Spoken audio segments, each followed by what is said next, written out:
Hi, I'm Daniel Chan from UNSW Sydney. This is the first video in a short course on point set topology. And in this video, I want to introduce the most fundamental notion of a topological space. So what is a topological space? Okay, what's the idea behind it? So I guess the easiest way to see it is just as vector spaces are an environment in which you can talk about linear concepts and linear maps, topological spaces are an environment in which you can talk about continuity and continuous concepts. Okay, so let's start with some motivation from the concept of continuity that you see from calculus. So let's remind ourselves roughly what that means. Suppose you have a map F from Rn to Rm.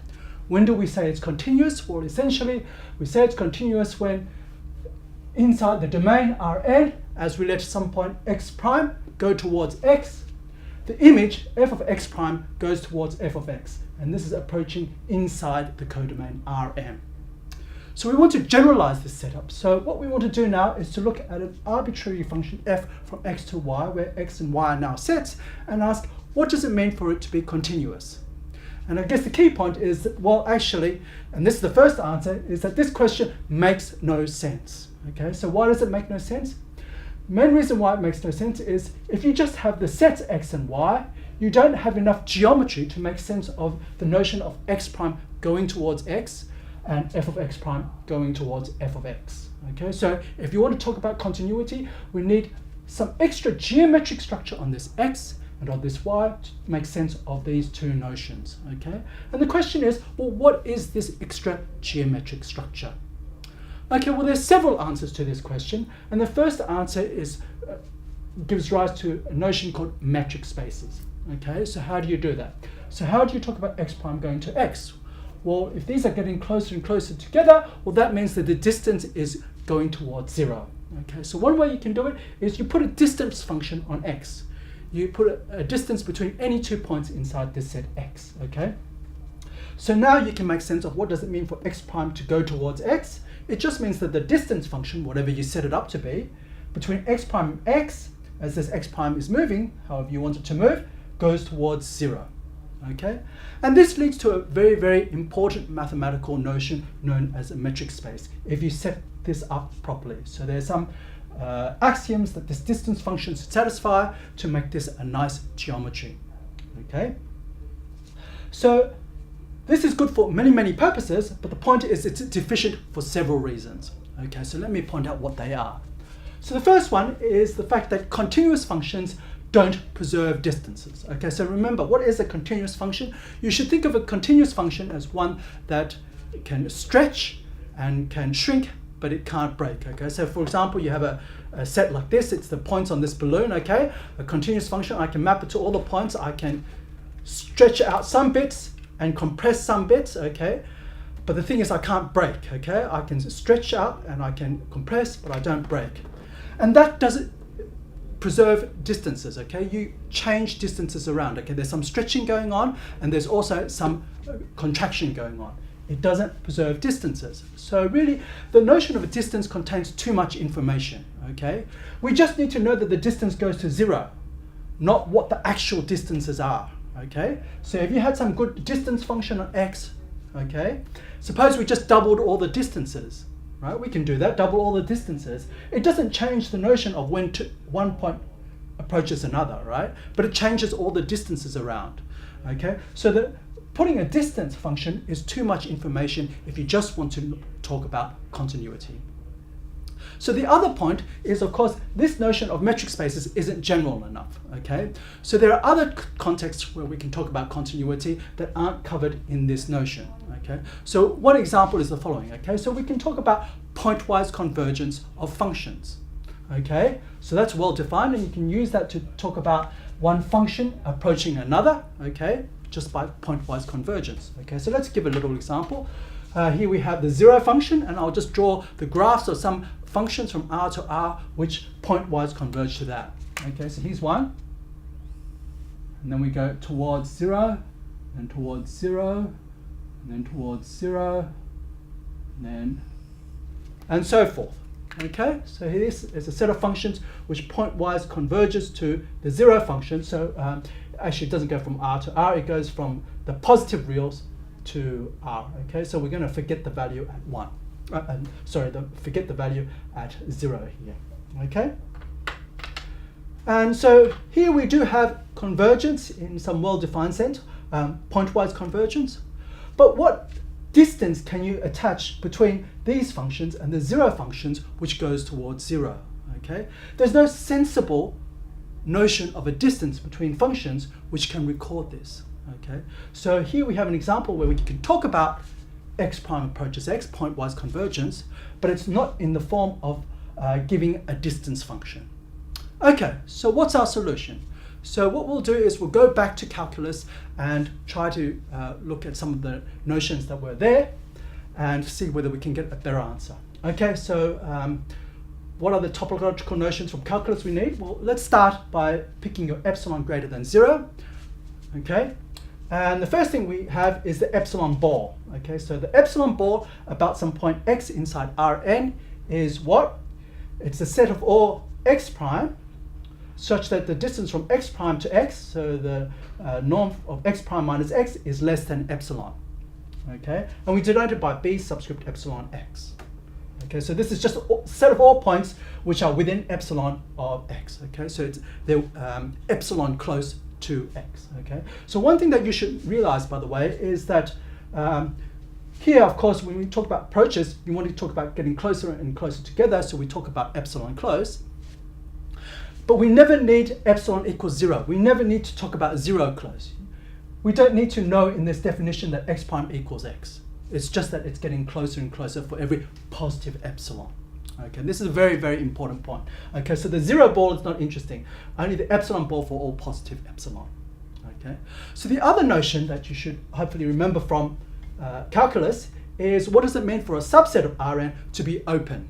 Okay, so a set S inside Rn is open. Okay, so, or more precisely, what's called Euclidean open if the following happens. Okay, for each point S inside this set, so suppose you have a set S here, so there's my big S.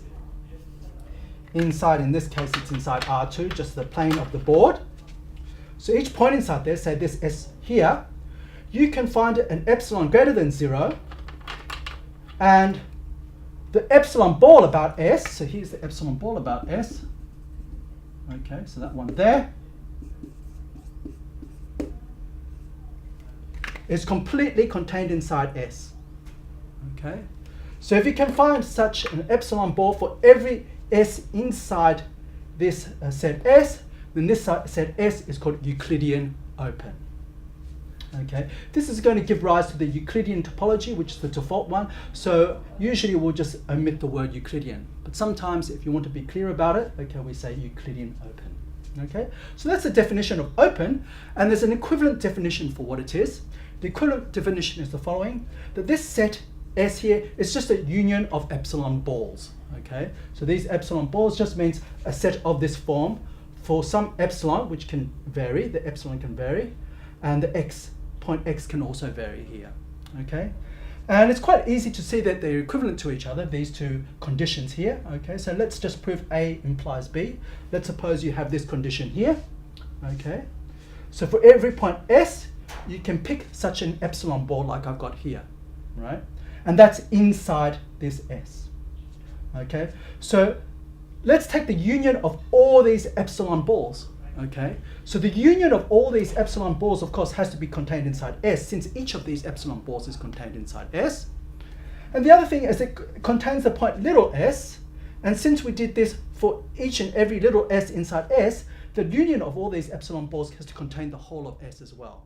So this S is the union of those epsilon balls, and that shows the equivalence of these, or rather that shows that A implies B. Okay, so the reverse direction is just a little bit harder, but uses similar reasoning. Okay, and I suggest that you have a think about that yourself. The final definition from calculus I want to give is definition 3 here, and that is what it means to be a neighborhood of some point x inside Rn. So a neighborhood is just some set n of Rn, which being a neighborhood means that it has to contain not just some point x, but in fact some epsilon ball around X. Okay? So in particular, the epsilon ball around X itself is a neighborhood of X, and anything which contains such an epsilon ball is a neighborhood. Okay, we can finally define what a topological space is. And the basic idea is as follows. And remember, the key point is that we don't really need to have the notion of a distance. We just need to know that the distance is going towards 0, and that's quite different. So rather than looking at the notion of being epsilon close and remembering what that distance epsilon is, we replace the epsilon close with just being inside some open neighborhood. Okay, so that's a basic idea. We forget the actual distance epsilon, okay, and we just remember all the epsilon closes for all positive epsilon, so that just means all these open neighborhoods, okay. So there are various ways you can define topological spaces, and the way we'll do it is we'll axiomatize the notion of Euclidean open sets inside Rn. Okay, so what is a topological space? Okay, firstly we start with the set X, and then we're going to put some extra geometric structure, which is like this collection of Euclidean open sets. Okay, so we're going to have a collection tau of subsets. So this is the members of this tau are subsets of X, and we'll call these subsets open sets. Okay, so the first thing is that, well, what subsets should they include? So they'll certainly include, so these are the axioms for a topological space, the empty set and the whole set. Okay, these have to be inside this collection tau. In other words, the empty set and the whole set is going to be open. Okay, so in the Euclidean topology, that's true. Okay, the empty set and the whole of Rn, they are open sets by definition. Okay, so what's the second condition that we have? Second condition is as follows. Okay, suppose we have some sub-collection of tau which is finite. In other words, we have open sets V1 up to Vn. Okay, then you can intersect all of them. V1 intersect V2 all the way up to Vn, and that has to be inside tau. In other words, this is an open set. So another way of rephrasing this is, if you have a finite collection of open sets, okay, its intersection is still open. So the collection of open sets is closed under finite intersections. Okay, so if you think about the Euclidean case and the Euclidean open sets, if you have a finite number of Euclidean open sets, you intersect them all, then you should see quite quickly that indeed, yes, that is still Euclidean open. So the final axiom concerns unions of open sets. Suppose you have now some possibly infinite collection of open sets. Okay, so they're the V alphas. And let's take the union of all of these. Okay, if you take a union of an arbitrary collection of open sets, it's inside tau. In other words, it's still open. Okay, so one way to phrase this condition here is that this topology, okay, this tau, this collection of open sets, is closed under arbitrary unions. So it's closed under arbitrary unions and finite intersections. And the purists will say, of course, actually this first condition here is redundant, okay? Because, for example, if you have n equals 0 here, if you are intersecting no sets, what's that empty intersection where you have no sets that you're intersecting? Well, that's the whole of X, okay?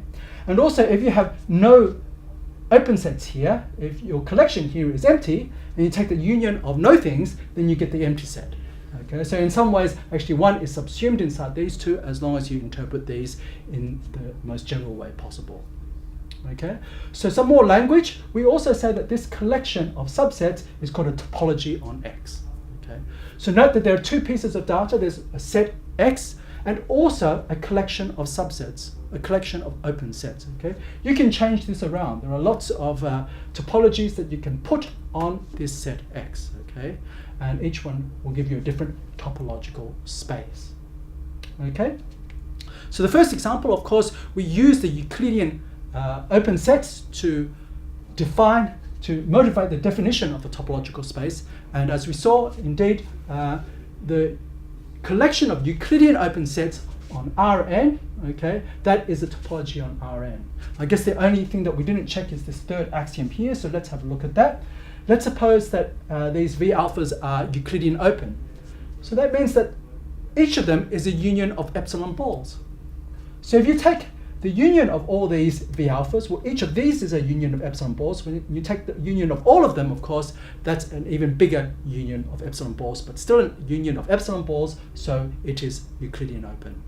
Okay, so we do have a topological space, Rn, and that is the set Rn equipped with this Euclidean topology of the collection of Euclidean open sets. Okay, so what did I say was the motivating reason for defining a topological space? It's the environment in which you can talk about continuous maps. So let's see how we can, with this notion here of topological spaces, define continuity. Okay, and that's encoded in this proposition definition here. Okay, so now we have a function f from x to y, and what are these x and y? They're not just sets now, they're topological spaces. Okay, so sets, we also say equipped with topologies. Okay, so you have a topology, a collection of open sets here, and another collection of open sets here. So when is this continuous? Okay, so of course we've got to use open sets. So it's continuous if the following condition holds. Okay, so we're going to look at every open set V inside Y. So suppose you have X here and it maps over to Y here. Okay, so let's consider an open set like this here, V. Okay, what do we need? Okay, what's the condition? What we'll do is we'll look at the inverse image of V. So what's the inverse image of V? We're going to look at all the points inside here, inside X, all the little x inside big X, such that f of x lands inside V. All the points here which get mapped into this V here. Okay, so let's just draw that in. Okay, f inverse V. There'll be all the things which, when you apply f to it, will land inside V. You want this to be open. Okay, so of course that's defined because you have a topology here, being open here, you have a topology here, so that's defined. And you want to look at every open set inside here and just say that the inverse image is open. Okay, so that's a very, very simple definition, okay? Right? So continuity just basically preserves the structure of the topological space in this way. Okay, the inverse image takes opens to opens. Okay, that's the definition of continuity. Okay, so that's the definition part. What's the proposition part? Well, the point is that we already have a definition for continuity of maps from Rn to Rm. So now we have two notions, and the point is that this new notion generalizes this old notion. Okay, so let me just at least indicate why that's true by showing that the new notion implies the old notion.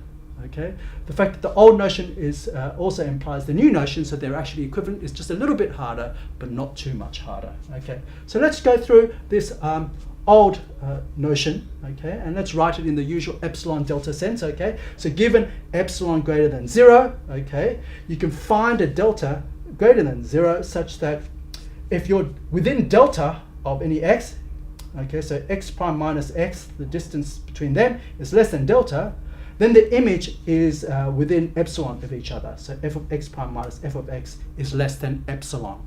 Okay, so that's the usual definition of continuity that you see in calculus. Okay, so let me show you that this formulation here really just generalizes this idea quite nicely in a very simple sense. Okay, so what do we need to have here? Okay, so firstly, let's concentrate. We want to basically solve for this inequality here. Okay, and say that you can find a good solution. Okay, a good set of solutions to this. Okay, that's what we want to say. So let's have a look at this condition here. Basically, you want to say that in your codomain, okay, you're looking at the f values here, you're within epsilon, so you're epsilon close. And remember, we just now replaced epsilon close with the idea of being an open neighborhood. Okay, so remember, open sets include epsilon balls, so certainly you can look at, if you look at the set of all these, so to speak, y values, okay, that is just an epsilon ball about this f of x. Okay, if you want to look at the set of all these f of x primes, such that its distance to f of x is less than epsilon, it's just an epsilon ball. Okay, but now we're going to look at all open sets, in particular an epsilon ball. So let's look at that v here. Okay, what do you want? You want to make sure that you can find this delta over here, which does this over here. Okay, which lands you inside here. Okay, so well, the first question is, how do you make sure you land inside here? What gets landed inside here? Okay, it's the inverse image which gets landed inside here. So if you want to be inside this open set here and come from here, you have to be inside here. And what is the new definition of continuity? It's just that this is an open set. Okay? So in particular, it's a union of delta balls, if you like, and to be inside an appropriate delta ball will get you inside here. Okay? So that's the key point. And that sort of shows you how the definition here, when you write it out, may look very, very different from this definition here, but it really isn't that different at all. Okay? So here, this condition here is just being an epsilon ball, but remember, we want to get rid of the actual distance here, epsilon, and talk about open neighborhoods, or here just an open set. Okay, and you want to say, well, how do you get into it? So that's just to look at the inverse image here. And then the point is that if that's open, well then of course that's the thing which allows you to find this delta here. Okay, and that shows you how the notion of a topological space can be used to give you a notion of continuity in general, and this also generalizes the usual notion of continuity. So in the next video, I want to talk about some basic topological concepts that arise when you use this definition of topological spaces.